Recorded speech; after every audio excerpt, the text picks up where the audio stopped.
Okay, we're still in lesson number 10, and we have been talking about wisdom literature.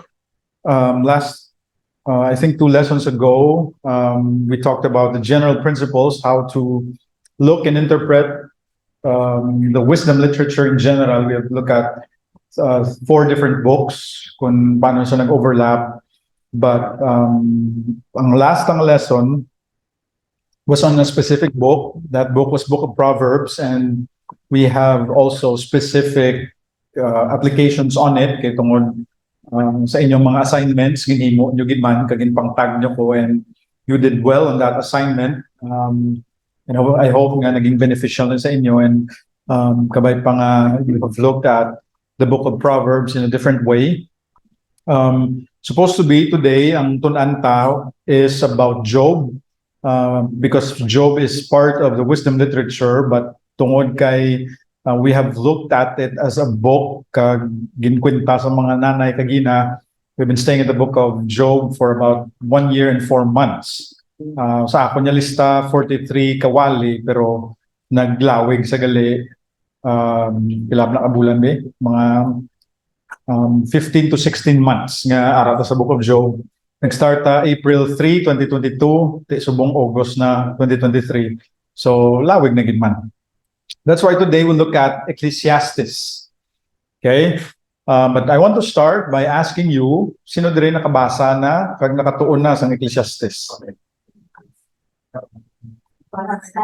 Sino po ay pagid nakabasa or nakatuon about sa Ecclesiastes? Ito dyan, wala pa? Miss Minchin, kagi ka na? Basa lang. Basa lang.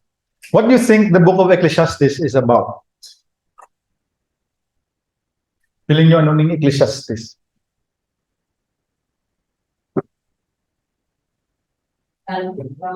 Practical about sa life of what?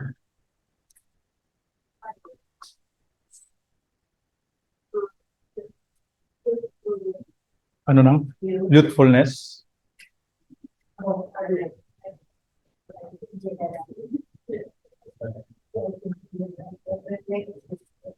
Everything is useless. Sabat ang base ma-ingrown na si Ma'am Joy sa sabat mo, ha? Life is useless. Kasi sunod niya nga clip lang kasi gawak ng dugo. Along-along na tibik sa. Ilang taon ta ni karon? Kung sakto mas tibik ka. Okay. I-ditch din na dahil dapat may ginawang braso.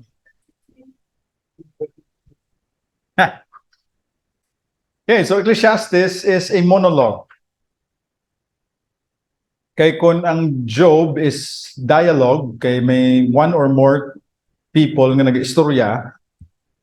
Proverbs is a teaching tool, kay te ang maestro istorya sa estudyante. Ecclesiastes becomes a monologue, but often it puzzles Christians, especially kung tunan tanan. And there's a good reason for that, because Ecclesiastes is a very difficult book to read with several passages that seem self-contradictory. Kag kung ikumparar mo sa bilin sa Biblia, do ano niya klase mag-istorya ng Ecclesiastes, do hindi spiritual nga tao.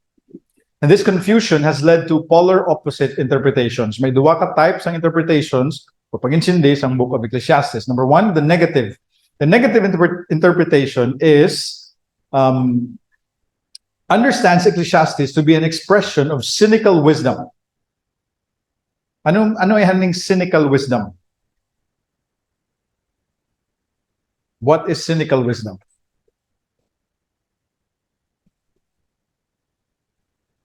What is cynical? Ano pag-insindi nyo when it comes to cynical? Distrustful? Okay, cynical is pessimistic. Okay? Do ang panulok niya sa kabuhi, do kalain. Amo na, it becomes distrustful, do ay salig sa mga tao. Do budlayan sa magsalig sa mga tao, because cynical people think of the worst in others. So ang panulok ka sa kabuhi, panulok ka sa ibang tao, tunto ni sila, tuntihon nila. Amo na, cynical becomes distrustful kay tungod. It's an outlook of life that is negative, which serves as a foil. Ang meaning sa foil ni, do ka defeated nga klase kabuhi, do perdi nga kabuhi. That's why it's an outlook on life that should be avoided. Kaya ang kabuhi, puro negative. Do amo ni, so i-avoid ta. But the positive interpretation is as an expression of how one should enjoy life under God in a world in which all die in the end. Meaning, kung kagina, ang kabuhi is so negative, ariya, kung ang kabuhi, mapatay na malang, might as well enjoy. Di kung anong ara si imo subong, kay mapatay matagyapon, amo na gahambal sila, life is short, eat pork. Kalipot naman lang sa kabuhi, nga magsigi pa pugong-pugong magkaon baboy. Kaon ka baboy, kay mapatay ka man gyapon. Ang wala ga kaon baboy, mapatay man na sila gyapon, so might as well enjoy. Okay? Ano nang? Sa langit wala beer. So mainom ka na lang subong. Therefore, it is important for you in approaching Ecclesiastes to have a strategy for reading it. So pili ka sa pagbasa mo, ano ang approach mo sa sining libro? Is it cynical nga ang tanan lain te i-avoid ko ni, or is it positive kay ang tanan lain so enjoy ko ni? And whatever else, it is imperative, like Proverbs and Job, that you not take phrases and line out of their context and give them a meaning that is outside the author's purpose. At issue, ultimately, in reading this book is to come to terms with this frequently used word. So ang keywords in Ecclesiastes is the Hebrew word hebel, which can be translated, so no sa ginhambal ni Ate Becca, meaningless, futile, vanity of vanities. It occurs 37 times in this book out of 73 in the Old Testament.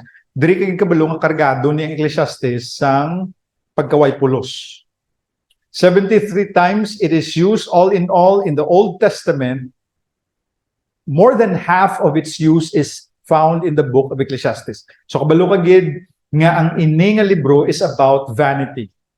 And I think may magazine sa Amerika tawag na Vanity Fair. Na? But what does this word mean? Practically, the meaning of the word is vapor or breath or wisp of air. Okay? Hangin, ginhawa. Okay? So, paghambal ni isang author, vanity of vanities. Everything is vain. Anong ginamin niya? Nga gamito niya nga word, vapor, breath, or air. For example, sa Psalm 39, all mankind stands as a mere breath before God. Kung ikumpara ta sa Ginoo, daw ginhawa lang ta. Meaning, kadasig lang sa aton. Charm is deceitful and beauty is, same word sa Hebrew, vain. Hindi ya kay ka-vain sa imo, but ang meaning sina, ang gwapa mo, agi lang na. Okay, amo na akong ginauna mo ang beauty over attitude, mahinulsol ka gid.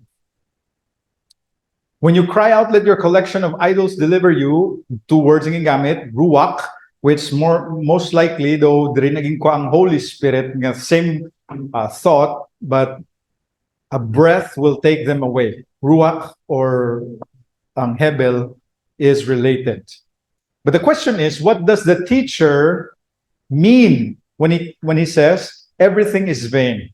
Does he intend to go into the direction of the negative interpretation or the fleeting nature of all things? This talks about the nature of things. Ano naman? Everything is vain in its nature, or does he talk about its quality? Meaningless, uselessness of all things, or perhaps it's a bit of both. Kaya ang word galing ephemeral, it means it lasts only for a while. Kadasig lang, umalagi lang, that's a word sa Ilonggo. Pero ariya, it's about meaning and uselessness. So, kung ang fleeting natures talks about time, Kay dasig lang, hindi man ta magdugay, pero ang meaningless kag uselessness talks about why, anong purpose sining tanan. Nga do ang tawag sila subong existential. Wala do mangayo mangita kita rason nga aga exist ng mga butang. So how one answers this question depends in part on how one understands the other things that the author says in somewhat rambling style. Kaya amo na nga ikumparar mo ang Ecclesiastes sa Proverbs ya nuggets, ang Ecclesiastes ya lawig, to sige sa hambal. Okay? But whatever the meaning for this is, there are four realities that dominate the thinking of the writer. Okay? Kung hindi mo man din mag-gets kung anong direksyon niya ni, cynical siya or positive siya, four things are true for all of this book. Number one, God is the single indisputable reality, the creator of all and the one from whom all of life comes as a gift, including its burdensome nature. Okay? Butang ta ang tanan vain, butang ta ang tanan umalagi, butang ta ang tanan hindi magdugay or wala sang pulos. But one thing remains the same. God is the single reality from whom all of life comes as a gift. Bisan everything is vain, halin mo na gyapon sa Ginoo. Bisan agi lang ni, halin mo na gyapon sa Ginoo. Or bisan butang ta waay ni pulos, halin mo na gyapon sa Ginoo. Number two, God's ways are not always understandable. Kiti amo na nga do bisan siya mismo gahambal, hindi ko ni magets. May amo ni nga sitwasyon, pero may amo man nga sitwasyon, do ka contradicting. Like Job, he has so many questions about the irony of life. Amo na ang Ecclesiastes is about ironies of life, pero amo na do ginasettle gaset sa sang question, even though he doesn't have an answer to tell us that God's ways are not always understandable. Number three, on the human side, what is done under the sun, meaning maghambal siya under the sun, ang tanan nga katabo diri sa kalibutan doesn't add up at all in the way things should be are not always the way things actually are. Amo niyang usog subong expectation versus reality. Okay? Ang tanan nga katabo di sa kalibutan, we expect one thing, but what actually happens is another. So this is another problem or one other reality sa book of Ecclesiastes. And ultimately, the great equalizer for everyone is, kaya sa ano ya sa Proverbs, ang inabaligya ya, the way of the wise against the way of the fool, the way of the blessed against the way of the wicked. So may gusto gid siya ipaagyon niya nga dalan galing when you come to Ecclesiastes, bago ko lang bigabasa Proverbs, do maglibog ulo mo. Kaya hambalon ka sang Ecclesiastes, siya nga, kung alam, Diyos nun ka or hindi, patay makumugya, punto nante, mabasa ka pa ng libro na. Ares, Diyos nun ka man or hindi, mapatay matagya puntanan. Manggaranon ka man pigado, mapatay matagya puntanan. So, do may pagka-negative ang dating sang Ecclesiastes. But at the heart of all this is the teacher's lack of hope in a resurrection of the dead. For us to understand ang pag-raise niya sang issues, ang irony, ang pag-raise niya sang issues, ang ano ni, my expectation sometimes is not what actually happens in reality or everything ends the same way. Grabe imong paninguha nga maging Diyos nun ka, patay ka man yapon. Grabe ka katunto, patay ka man yapon. All because he doesn't know that there is a resurrection of the dead. Meaning, he speaks from the point of view of a deficient revelation and deficient testament. He lives in a day nga way sa ganit kabalo ano ang matabo after kumapatay. He knows that there's an afterlife, but way pa sa kabalo nga may resurrection gali.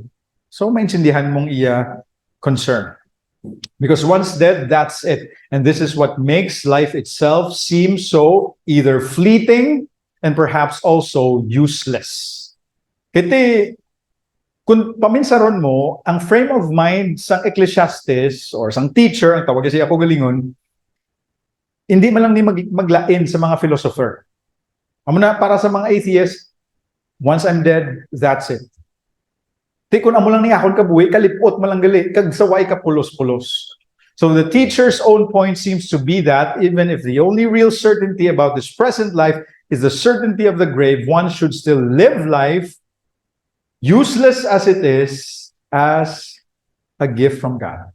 In a positive way, ariha, kung sigurado nga makapatay kita, pero mga buhi ka man yapon, so live your life as if it is a gift from God. Meaning, i-enjoy mong imo kabuhi. Ang ini nga kabuhi, sobra kalipot, sobra kaway pulos para mga buhi ka nga wala kalipay. For example, chapter 3, I perceive that there's nothing better for man to do than to be two things, joyful and to do good as long as they live. Also, that everyone should eat and drink and take pleasure in all his toil. Lanto ang punta. This is God's gift. Kaya kung we take that phrase, eat, drink, and take pleasure from the context of Genesis and the Gospels. Because usually when we hear this word, eat, drink, and be merry, ang napaminsarta ang mga palahubog, ang party-party lang, ang palakaon lang, or ang sinadya lang ang kabuhi. Pero hambas ng Ecclesiastes, tungod kay ang kabuhi ta, sobra kalipot, make the best use of your time by enjoying the life na ginhatag sa Ginoo sa imo. Kung may sudan ka, enjoy. Kung may imnon ka, inom. Because this is God's gift to us. Verse 14, I perceive whatever God does endures forever. Nothing can be added to it, nor anything be taken from it. God has done it so that people fear before Him. So joy in this life does not come ultimately from getting, but in the journey itself, the life that God has given. Gusto yung malon nga, enjoy the process. Enjoy this life that is short because this is God's gift. In such a world, joy and satisfaction are to be found. Namiyan ko sang thoughts on chapter 3 because the thought of chapter 3, there is a rhythm to life. Okay? There is a rhythm to life. So live according to the rhythm of life without trying to be in control or to make gain of what is merely temporal or temporary. Amo na ginakontra siya na there's a time to be born, there's a time to die. There's time to plant, there's a time to pluck up. There's a time to hug, there's a time to refrain from hugging. There's a time for war and a time for peace. There is a rhythm to life.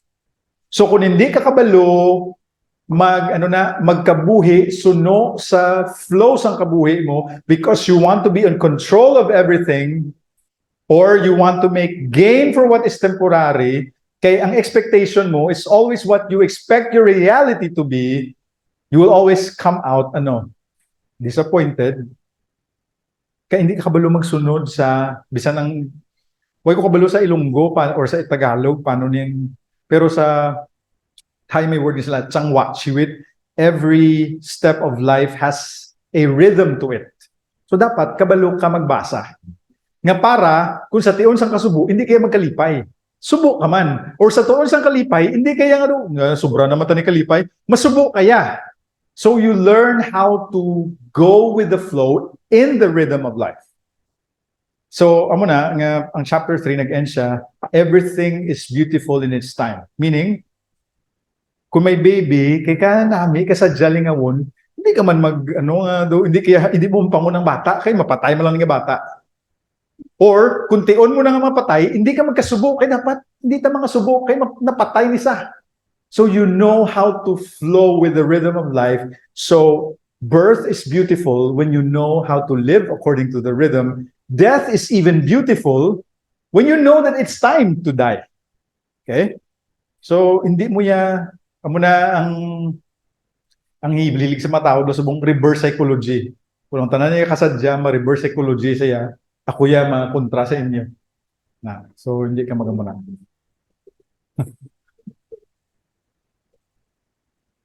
So, however, if one looks at the bulk of the book as a foil or as a contrast to what the rest of the Bible teaches, Ecclesiastes 12 can be understood as concluding the book with a corrective orthodox warning. If this is a life to be avoided, meaning may katulok sa Ecclesiastes nga, if you want to take things to the extreme, kung gusto mo mga buhi nga manggaranon gid nga manggaranon, tunto gid nga katunto, or alam lang nga alam, sige lang. But anyway, sa punta may disclaimer man gyapon. It ends this way: fear God and keep His commandments, for God will judge you in the end. So, kung butang ta cynical ka, everything in life is negative, in the end, God will judge you. But according to the foil theory, the bulk of the book, everything but these final verses represents a brilliant, artful argument of the way one would look at life if God did not play a direct intervening role in life and if there were no life after death. So, if you would look at this as a philosophical book, I think namin ipabasa sa mga bata lang hindi madala sa simple lang instruction. Nga lang hindi sila gusto sang right or wrong, left and right. 1 2 3 steps 1 2 3. Pero ini nga mga bata, though I think if you look at Ecclesiastes this way, it allows for a child to learn for himself. Kung gusto mo magtinunto, sige habi, ubusan ang pagkatunto mo para sa ulihi makamarasmas ka. Hindi lang pagkalipati nga sugataon mo gyapon ang Ginoo sa punta sang bulpen. Okay, if you want to live that way, go. But never forget that you will meet God in the end. And if you're looking for a prescription for living in a deistic world with no afterlife, a world where there is a God but He leaves people pretty much alone to live and die by their own devices, Ecclesiastes provides it. Nga though as if blate gahatag sa allowance, and I think I really like this book, especially when you are at an age of life that you want to experiment. Hindi ka gusto sang structure, hindi ka gusto sang rules, hindi ka gusto nga do ginadiktahan ka sang kabuhi mo, because this teacher actually tells us gintilawan ko na.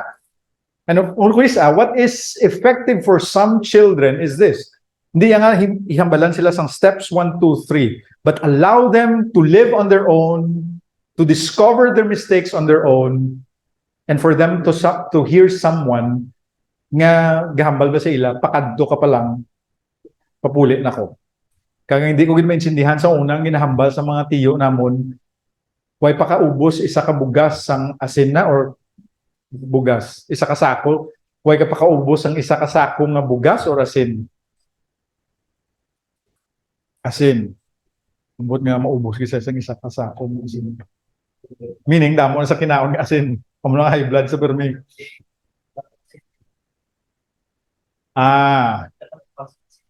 Why pakadto ka pa lang, papuli na ko. Kagamay.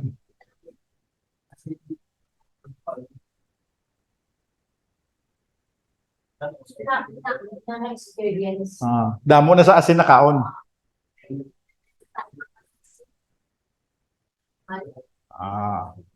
Philosopher Pastor Ayas. Pa-explain.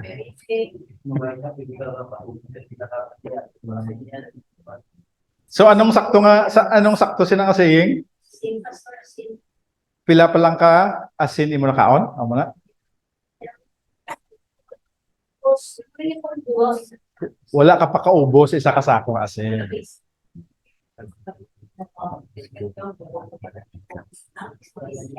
Ano to, Bex? Okay ba dang kuko ni ma'am?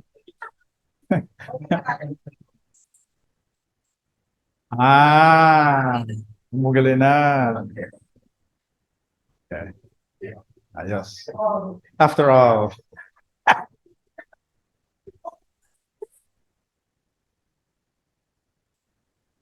So the aim of the book, by this understanding, in a negative way, there are people who believe, naging sulat ni Solomon, after sa nagrebuildi sa Ginoo.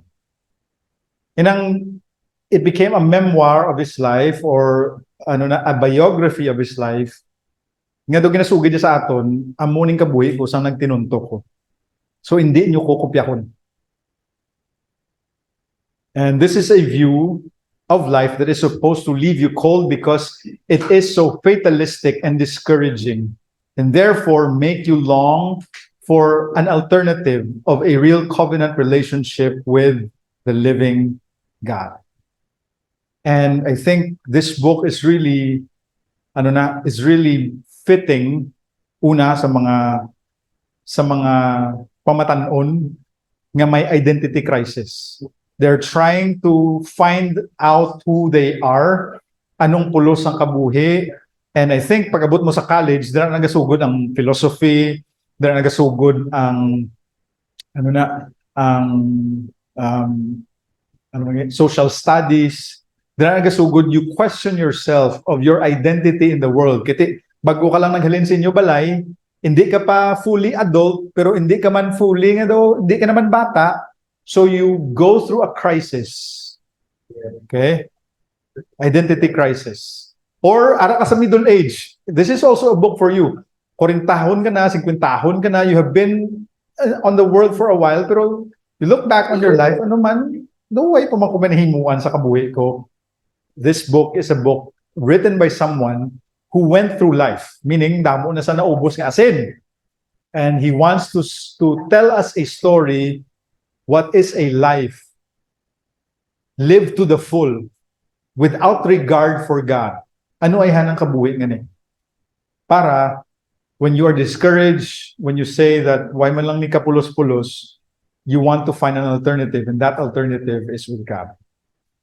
So what is lacking in the book by either interpretation or by both interpretations are the great themes of Scripture with its assurances of God's own faithfulness for those who trust Him. Meaning, if you expect to read Ecclesiastes and to find all the answers, you are wrong. Because Ecclesiastes is a book that is supposed to stir up questions.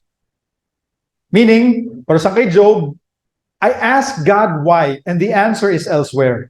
This book is the same way. Tistingan tabi, anong kabuhi nga isagad-sagad mo gid, ubuson mo gid. You try to find joy and happiness in wine, sige bi ubusa gid. And he ended up by saying, it's vain.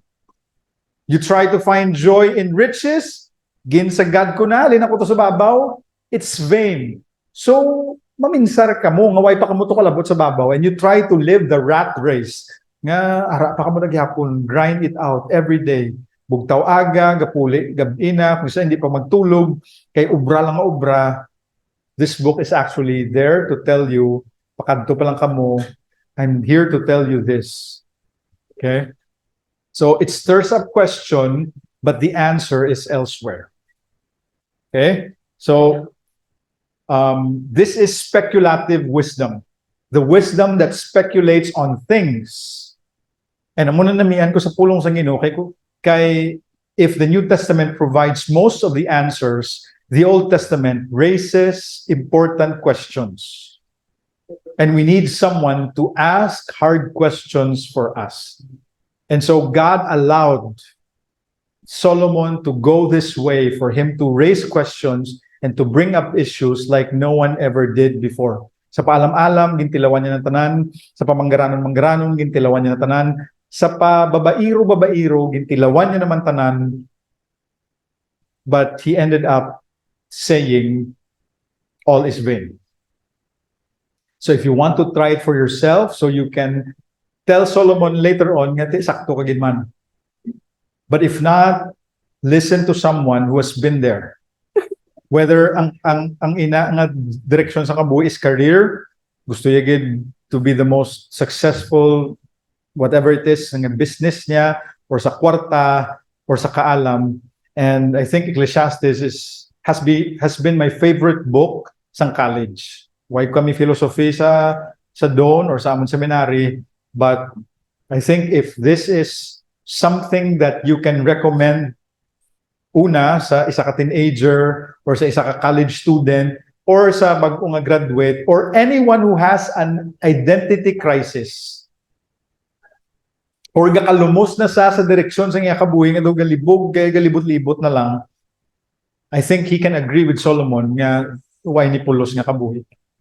And I think the Thai translation for it is a Buddhist word, anitsang. Everything is vain. Kaya natalupangdan ni Taugama ni Buddha. Prinsipiko pero duway manipulos. Enough nga pahambalya, ang pagkaon, bisan ano kanamit, he has the negative view of things. I don't live to eat, but I eat to live. So, bisan hindi na ako magkaon or twice a day na ako magkaon, makadto ko sa gubat, mag-isahanon ko to because everything is vain. Okay? But here is a verse that I want to leave for you. Ecclesiastes 3 kagina, amaya, there's nothing better for us than to be joyful and to do good as long as we live. Also, that everyone should eat and drink and take pleasure in all his toil. Especially sa aton, ngari pa ta sa working age. Nga kung gisa, pagwa sang sweldo, ang tanang naisip, paano ko ni ipadala sa Pilipinas? Paano ko buligan akong pamilya? Nga kung gisa, we even forget to enjoy the food that we eat and the drink. Doon di mo bala masagamsaman. And so I've heard a pastor not long ago, amaya, enjoy yun mo man ang imusudan. Kung gakaon ka, pause, take the moment to enjoy all your toil. Ang inablang kaagi kami nga si mama, baya mabakal ko sapatos. Ay nasang hindi pa sa subong Imelda. Subong niya Imelda na sa. Sang ginapaminsan pa yung mga bata. Niya ka mahal ba ni galing? Subong kay wala sa mga ginapaminsan nga bata mo. So amo na nga yawa kami hakot sang kuno na daw gamit. Kamahal sini. Tiba ko, ikaw man ga obra, hindi man kami. Nga kung kami baklan mo, do nalipay ka. Pero nga, kung baklon mo para sa kagalingon mo, do magilty ka. This is the point of Ecclesiastes 3. Enjoy your toil. Kagama sa Ecclesiastes, nga ang iban ga enjoy nga mas nag-obra, ako diya baka obra, kamuya ma-enjoy. So, inyo outing, ako no obra, kamu enjoy, ako ya sige gyapon obra. So, enjoy mo man ang imo nga. Kaya ang mga TikTok na bla, why makamuna dala sa amon budget sa inyo outing nga naging solicit nyo sa amon? Suri lang gid, inyo bunyag, kung sino man ang ihada, why na nadala sa amon budget? Enjoy your toil. So remember, when we eat, when we drink, kung maglagaw kita, take pleasure in all your toil because this is God's gift to us. Okay? Hindi kayo lang maggatulon ka lang sudan para matulon mo lang. Pero wala mo gin-enjoy ang sabor sang pagkaon, sang experience, sang regalo nga ginhatag sang Ginoo sa aton. Okay? But amo na do ka contradictory gid man. Because elsewhere we are taught to be deny yourself. Diba? Deny yourself. But denying yourself does not mean that we forget to enjoy the gift of God. Okay, of course. Hindi ka man yang daw lubog ka na sa utang para lang i-enjoy mo. Hindi naman na-enjoy kay hindi ka gina mag-enjoy kay pamayad ka na lang ang pamayad. But when you work right, when you live right, don't forget to enjoy. Okay? So kung kay Job, we're taught to endure. In Ecclesiastes, we're taught that everything is useless, everything is temporary. So enjoy life with the fear of God as a gift from God. Okay? So tapos kanto ka mo sa Westgate, bakal ka mo sapatos. Mambalsin lang nadya ka ng bibong-bong, ginambalan ko ni pastor, mabakal ko sapatos, ma-enjoy ko.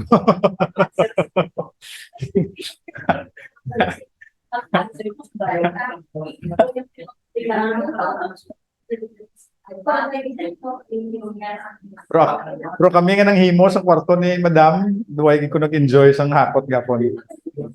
Tadamo sa gamit. Nasubra na sa ka-enjoy. Damo gamit.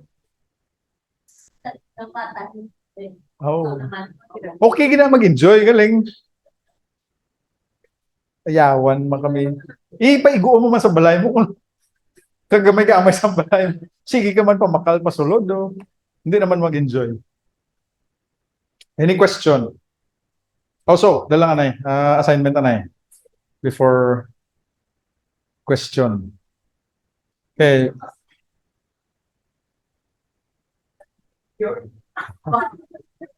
Puntasang sweldo.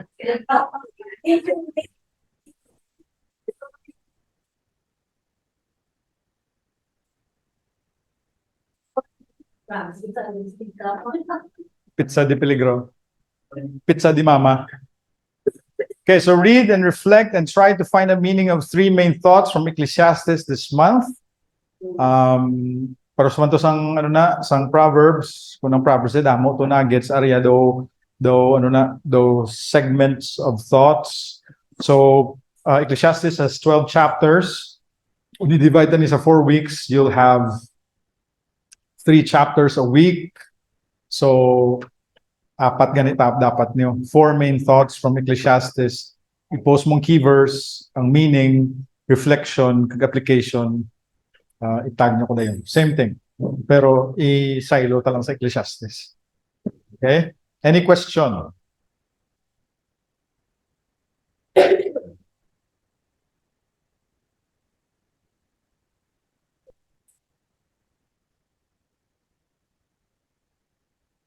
What I find is, of course, hindi niya prescriptive sa tanan. The wisdom is, you have enough savings to survive jobless 6 months and the rest of that, either you invest and enjoy. Dapat sa budget ta may ara gid na portion. Hindi syempre hindi mo man ubuson. Para dok ka ba ko ni sa kay Jen, kay may allowance ko taga bulan, may time gid na nga 2 weeks na lang bilin 200 na lang bilhin sang allowance ko. Te, paano mo na be? Paano mo na be? Oo, te. Munong ka eh. Luto ka kape sa balay. Te. Or na-survive mo na. Pero hindi ka ka-enjoy kung hindi ka makabalo mag-budget. So, labi na gid sa mga one day millionaire, pag-abot sang sweldo, sino nga millionaire, 5 days after sang sweldo, kundi mama na lang ginaluto sa balay. So, budgeton mo mayo, parts ng aton budget is we enjoy. And never feel guilty. Kaya nasubuan ko ni Bala sa mga, especially sa mga OFW, gahambal sila, pastor, hindi ko mag-post or kung mag-post ka, hindi ko itag, kaya basi makita nila sa balay. If we instill that attitude nga, hindi ko mag-enjoy, kay basi mahisa sila, you're living your life based sa ila kabuhi. And it's not right. And it's time to re-educate them. Hindi nga nag-ubra ko di para mag-enjoy ka mo. Kung may ikasarang ko ipadala sa inyo, hindi man ko madalok para di ka mo tagaan, but hindi nyo pangayoon sa akon. Kaya hindi man ko mag-enjoy ubra, kundo sige na lang ka mo pangayo. Di ba la? So, it's also our way to re-educate our family or our friends nga regalo ni sang Ginoo, ipa-enjoy yaman ko kay ako man ni namalhas. Kung gusto mag-enjoy, ubra ka man eh. I will not be guilty of posting amo na gina taga kita na mo ni Lulu Charlie Holmes. Yeah, you're the food guy. Why kaya gakao now? Hindi ko na mag-guilty. Nga, kay gina-enjoy ko. So whether it's simple things or the good things in life, we enjoy.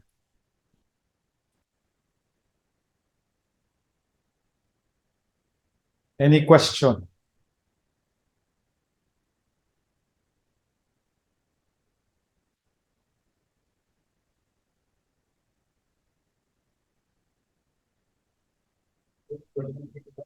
Tabex. After all, what's your question?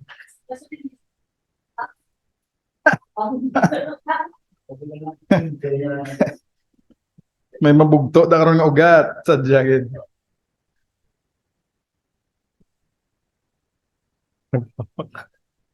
So sakto si Ate Becca, everything is useless.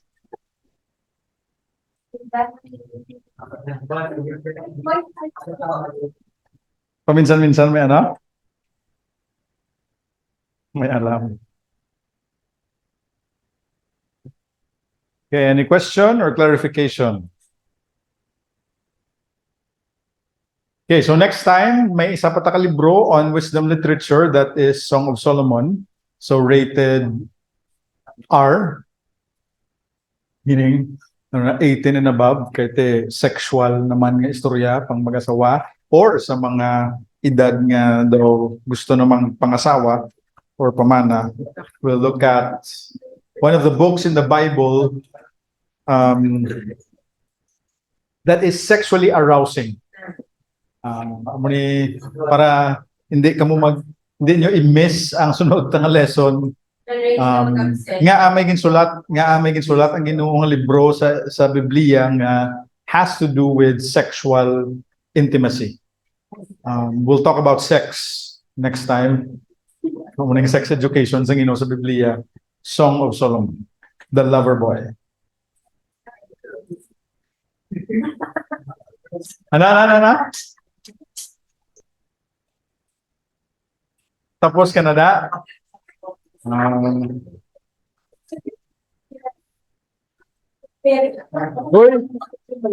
Hoy, takabalo kasi tapos mo lang Song of Solomon, muling ibalik. Oh. Basi mamanghudan pa si ano? Basi mamanghudan pa si si Dexter. Oh.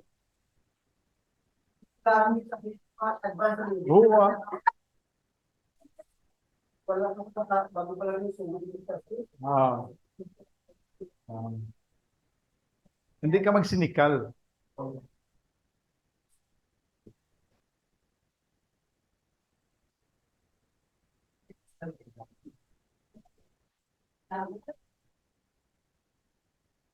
Actually, ang mga bata nga ginbaligya gid ila karabaw, ang ila duta, amo gini ang pinakabudlay bayaran utang nga loob. But there is also a way, namiyan ko sa baliid lapis nga kay agi sa OFW mo. Kung ubuson ko tanan akon padala sa inyo, mintrasan o ko diya mag-ubra. Why tayag yapon puturo? Kay ubrahan ko, padala ko sa inyo, ubuson nyo.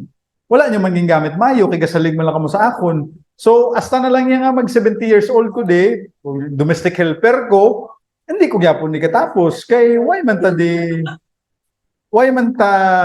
gamitan mayo porta. So, the cycle enables another cycle nga masalig na ta permi nga may magwa sa aton. It's a quick fix to a recurring problem and no one is enjoying. Ma-enjoy ka mo kadali pero amo na ang gwa sina sang mga OFW, 4-piece gyapon, pantawid, pamilya, program. Kay gintawid lang sila nga hindi lang sila magutman, pero wala man sila nagasinso. Kay hindi man they were not wise with their money. So this has to stop and it should start in our generation nga paintsindita sa aton nga mga pamilya, sa aton nga mga piyak-balay, nga ari kami sa Thailand. Yung bisang pag nagpuli ka, ginggaan mo habon, reklamo pa sa habon. Di mo gaan habon, reklamo man way sing gaan habon. Di na lang ako magdala. Kaya way makaman may pabalon paglakat ko. Tama. Galing kay amugin man ang Pinoy mo, may pagka man ta. May pagka martir.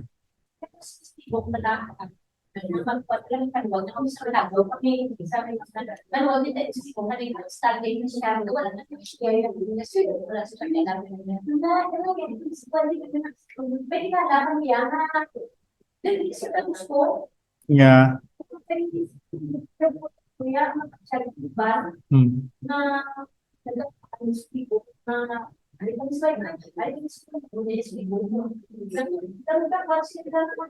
Basi mahisa.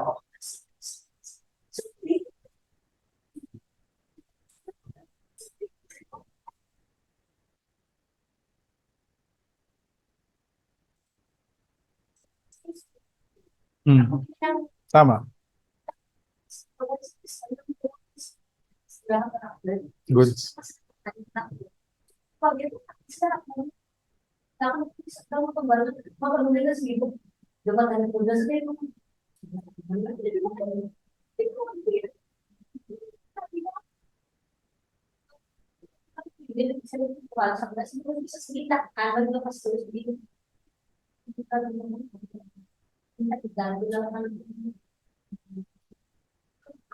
Sakit, may mga binidaan na iniisip nila wala ang pagpapatuloy.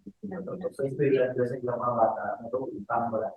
Muna na kinaklan, pagbuwa, makubara, para mapagyan. Tama. Galing, isa, sa Bali Pastor, ang pinakabudlay nga utang bayran, ang utang na loob. Pero kung hindi ko magpadala, may mahimo ka. Nalang, bisan magkainano, maingos ka pa da, or ano, galaay lang buot mo pero naglain buot mo sa akon, para manyapon sa aton ikaayo tanan. Mas-save ko kay ma-investa, para manigyapon sa aton tanan. Nga, 20 ka nakatuig, ara sa abroad, bisan balay nga istaran, why magyapon? Kay, or negosyo nga pulian mo, hindi ka man kapuli. Kay, nadala ka, kay labi na gid ang mga kinanglanon ni Bla, sinubiway ka ka ospital, sinubingway ka ka amuni. So, kung tanan nga kinanglanon, padalaan mo, tapalan mo lang permi, sa gamay or sa dako, why gid may mag-asenso. Kung ikaw binagmasakit na, kay why ka savings, pa-Gcash ka lang gyapon. I-Gcash biti, ambal to ganin. Yes. Amaya na ni Michael ng Liga, amaya pastor ti, kung mangayo sila bi ano na ng donation, sino pila gina mahatag donation, meaning ano na, wala man iban may magbulig sa imo kundi ikaw man lang. So if we don't know how to be wise with our resources, magabot ang tiyon nga mapugday man ta, kag wala ta savings or why ta may nagpreparar sa aton future, ang mga ginpangayuan ta nga pamilya, mautang man lang na sila gyapon or why mas sila gyapon mabulig sa aton. So wala man ta may nabuligan. So something has to be done. Subo lang labi na gid ang mga ginarescue ni nung bibong pila na guro ka Karabaw gin pang baligya amo bla din pagabot sa abroad maintuan pa te amo ginang sakit sa tanan. Okay. Kag isa sa mga pamangkot sa akon nga gusto ko naman himuan recording, isa sa mga pamangkot way pa kamo bata, gusto ko i-record ang sabat ko da sila pero ang ikaduha ko man nga pamangkot is why kaya nagpa-Amerika at tumatanan imo pamilya. Paano ko to? Namin yung kinapadalaan, lumaya lang yan subong way di balikbayan, pero sa ara kami sa Lemeria, te, baratong balikbayan box mo. Mabatol ako yung balikbayan, hindi pa ko na, makantugig ko to. Kaya abi nila, it's always about the greener pasture. Pero kay Tristan, malipayon ang tao ng hindi hisaon. Bisan sa anong estado sa kabuhi, kung hindi ka hisaon, mabuhinan gid ang kagha mo nga madamo. Okay? Iti kung isaan talang tanan, kung sino lang da may bagong sapatos, hisaan mo. Kung sino may bagong nga telepono, hisaan mo, lagson mo. Sino may bago da nga asawa, hisaan mo man. Hindi gid malipayon ang taong hisaon. Yes. Yes.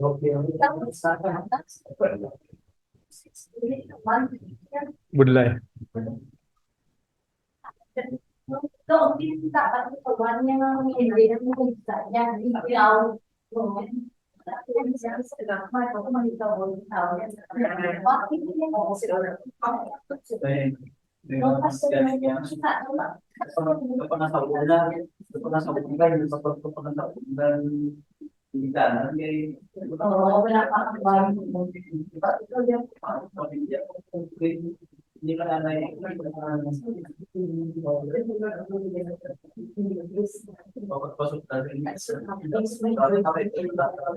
Naglaon kay baon pa sa utang.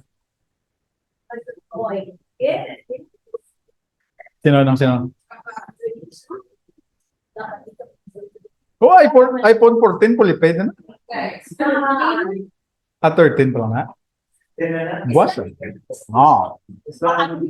Gen 11.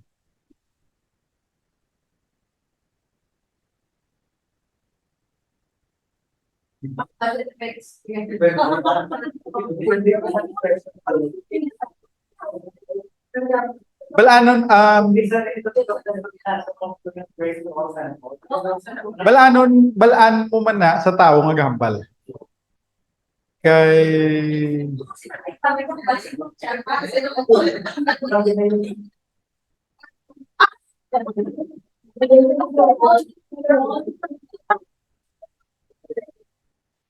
kung magambal ka po sa naol, gakahisa ka na or wala? No.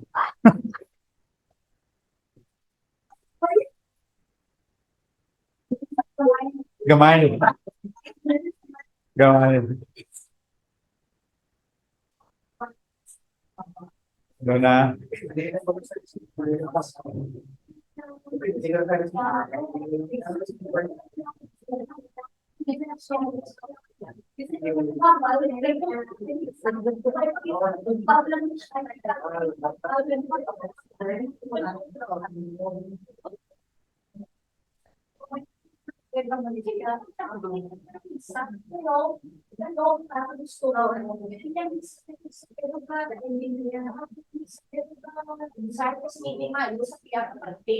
Pero kung ano, siguro hindi mo na sa receiver, ikaw always go down the receiver, kaya isa na lang muna paano, nagpunta sa certificate, so, kung ikaw yung negative na receiver ka, negative na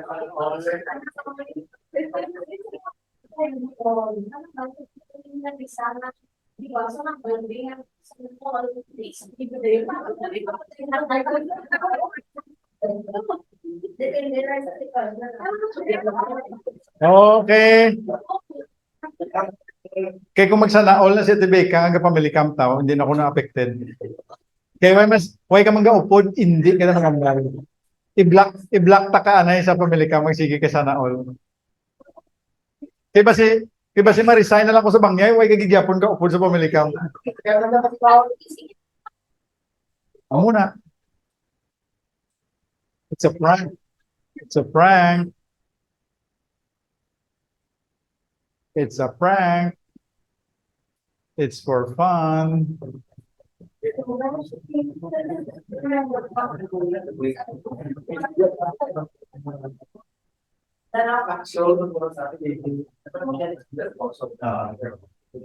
After all na nasa subong nasa sana. Oh, after all. next week is fine. 27 na. Ang mga may sweldo natin, libre-librehan nyo lang daan. Medyo ka, ano na, medyo effect na.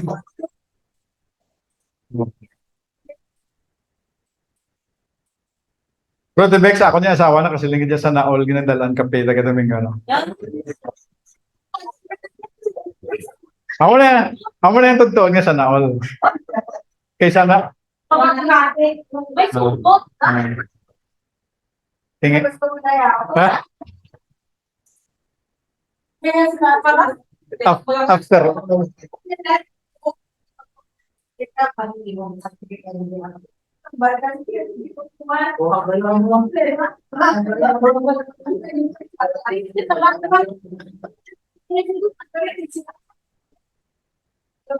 After all.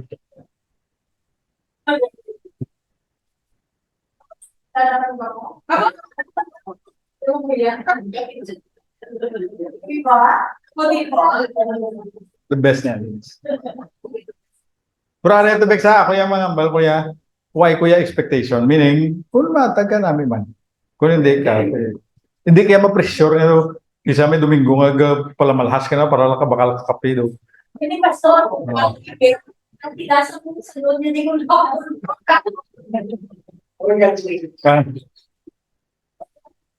Rinta gali, rinta. Oy, ako daan ka panilig sa mga buhok. Sa mga buhok na nga kamilin. Sakto na, sige lang, baka lang. Ako na bala sa mga buhok na nga kabilin.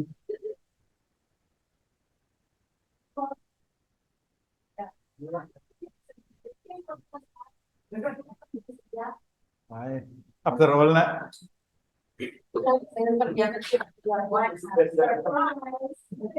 Every, next week mo na mabalaan kayo i-present nila kung dinta. Okay? Anything else? Sino pa da mapakutwas ang mga hisaon sa inyo kabuhi?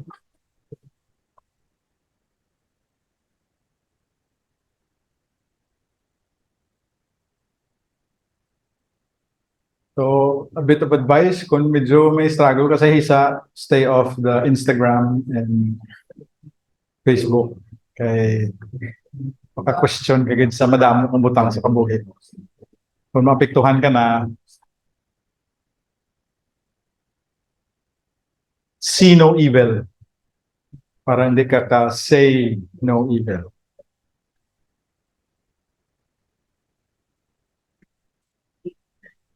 Okay, kay basi ang kakakita ta, hindi man sa muna sa ginapaminsa ta. Okay. So, dumdumon ta na itong assignment. Starting this week, 4 main thoughts from Ecclesiastes. Once a week, makasugod na ka mo basa 3 ka chapter sa linging semana o kung maubos nyo naman, basta 4 ka main thoughts from Ecclesiastes this month. Okay? So next month, kung maka-advance reading, kamusang Song of Solomon, kag may mga portion nga daw naka-impact gid sa inyo or nakapalibog sa inyo ulo, you can also bring those thoughts and questions sa atong nga lesson. Okay, thank you again. Mag-close sa pagpangamuyo, mabenta si John Ray. Very, Ginoo, may namin Lord, salamat sa ating ko, salamat Lord sa tulong ng mga kapitan. Salamat mga Lord sa time na nagkatuot ng mga tulong. Salamat Lord sa inyong buo, sa buo sa Ginoo. Nag-aamang yung narinig, Lord, sa tayo nakakasama sa kwenta. To understand, Lord, ups and downs, sa okay. At maghahatag na Lord sa amon guidance, Lord, sa mention niya lang, ang purpose, Lord, every moment sa mga kabuhi, Lord, natin sa amon, some joy, Lord, despite, Lord, sa amon ng mga experience, Lord, sa pagkakulang, sa mga purpose. Salamat, sa inyong week, para ikaw sa amon, kawan sa pagkakulang mo ang nagumba, hindi sa pagkakulang. Hindi na lang ang mga tuyo. Thank you.